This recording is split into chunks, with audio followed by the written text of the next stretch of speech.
difficult, so we might want to anchor in on this. It looks like a crunched in D minor seventh, like that.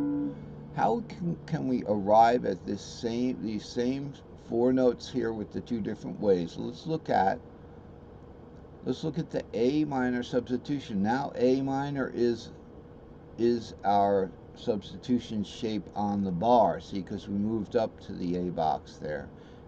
We're in the G box now instead of being in the A box. So remember, things kind of are topsy-turvy. In the G box, the low note's the A. In the A box, the low note is the G and the key is C. Okay, so it's a little topsy-turvy, but it's just completely opposite of what you think it is, and that's going to be a big part of today's lesson if we get there.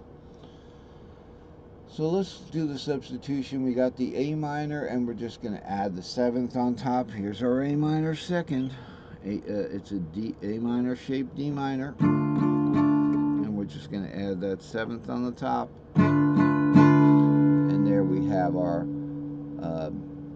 7 half diminished seventh on the top four strings there, and we've got friendlies down here on the I call this the E and the A string. No matter what note I'm on, I call the bottom strings the E and the A strings. Alright, now let's arrive at the same chord with the 5/7 minus the root substitution. I should put minus root here because it's so easy to look at that as this is 5/7, and now I'm going to drop the fifth like that, and that's not what it is. It's 5/7 without the fifth. Okay, so let's do our 5/7. Let's go up to our 5/7 box so we don't get confused.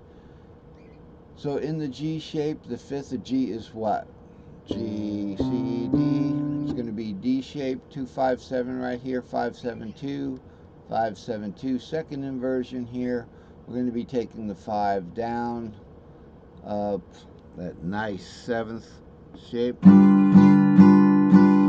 So now we're almost at the same chord, but somehow it sounds more like a G7, because we're playing this open 5 down here. So that's what we've got to get. We've got to get that 5 to a 6. Let's go back down to the half diminished box here. Now we've got the same exact chord in two different ways.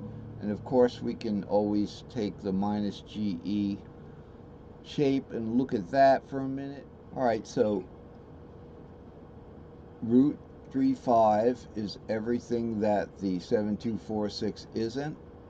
So root 3/5 in the G shape, we're going to do a minus G minus E shape. That minus is for both of them. So where's the E shape? Here's root 3/5 E shape.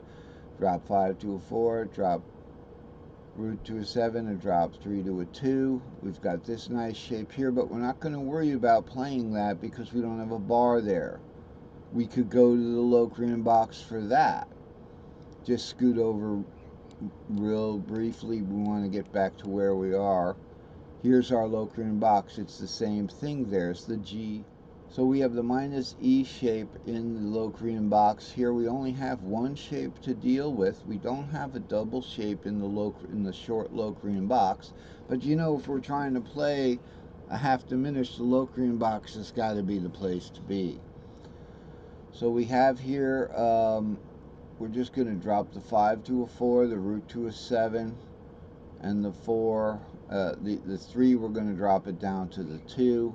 So we've got something like, you know, that would be the capo up here. And we get kind of like this diagonal ramp right here. We want to go with the open 2 there. So we've got 4, 7, 2, 6. If I could get the capo way up there, we've got... That's in the Locrian box. We only have one shape to worry about there. So we're back in the G box, all right? And that's, like I said, we looked ahead to see what it would be like to play with the capo on the 7 there for the Locrian box. That's simply how it works. We have the capo on the 6 here, key of C, that 6 is the A, this is the A. What we want to do, and before we finish up, is actually go back to the beginning, because this is the first way that I derived getting the half diminished shape. Would be just take the root and bring it down. Now we're not going to be adding, we know we can add that 6th if we need it, but we're going to be just simply making a 7-2-4 here. So we drop the root to 7, we drop the 3 to a 2. Now we have to go up, we know we can go up to this 6 because we're not in this position. We're not in this E here. Okay, we're not in the Locrian box anymore. That is the Locrian box, though. If you look at it from here, it's the short Locrian box. That's a great thing about the Locrian and the Phrygian boxes. This starts on the 3 and the 7. They're short boxes. So there's no haggling. You don't have to play long chords there. You can go.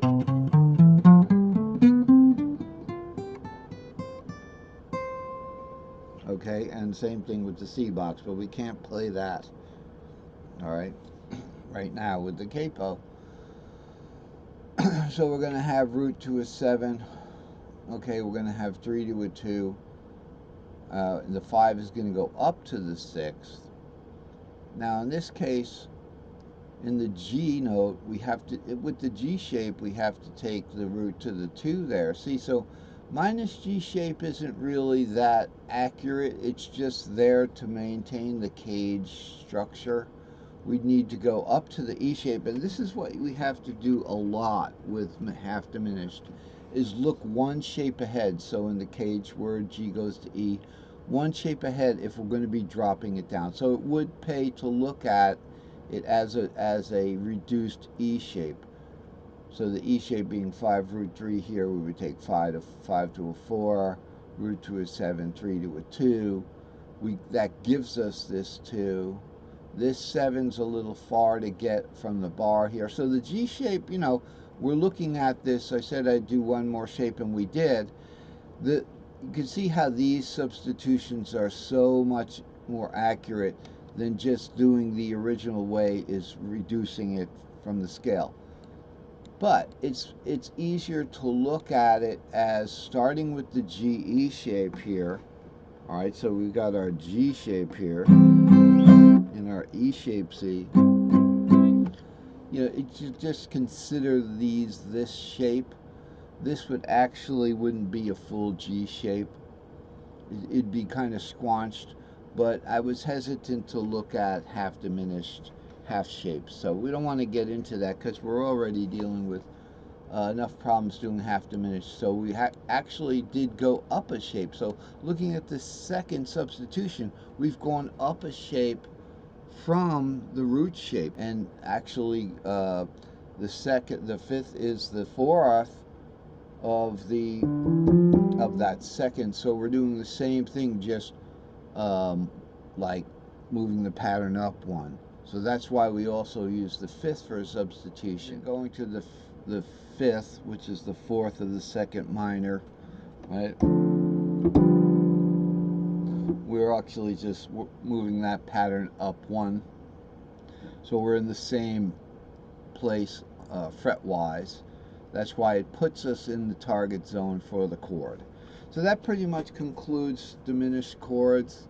So this G isn't exactly accurate. It just happens to be in the G cage, because in reality the G cage also has a short version where we have the 7th there.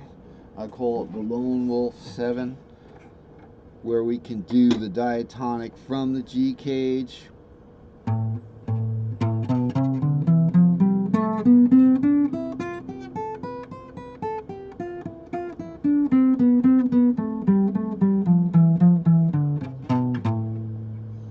That's the diatonic from the G cage.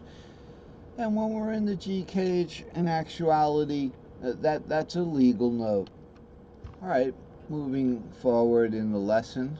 So we're going from 503, now we're going to go to 504. And this is the new stuff, 504, and actually introducing 505. What I made this morning, I know it looks fairly challenging, so we can see the crux of 504 up here is kind of up in the corner now.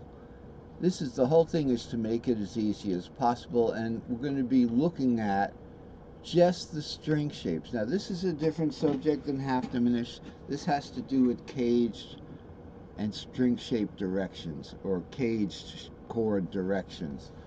So I've actually removed all of the numbers here, and we're only left with the string shapes here.